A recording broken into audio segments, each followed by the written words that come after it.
కుహు సరాగాలే శృతులుగా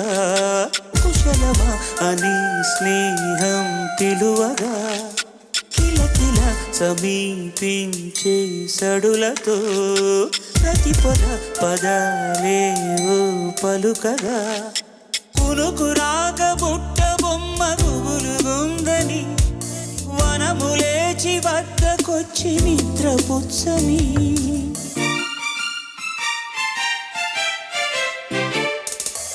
జామురాతిరి జాబిలమ్మ